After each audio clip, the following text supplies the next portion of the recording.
చినుకులు పడుతూ ఉంటే చెలికాడే సరసన ఉంటే ఎట్టా పట్టగా చేతులు పట్టి చెట్టు నీడకై పరుగెడుతుంది చెప్పలేని ఆహాయంతో వెచ్చగా ఉంటుందో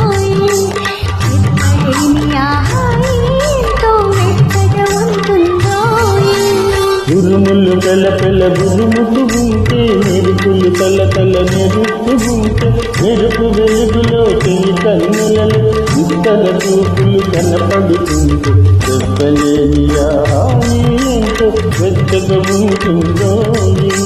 చెప్పలేని ఎంతో వెచ్చగా ఉంటుందో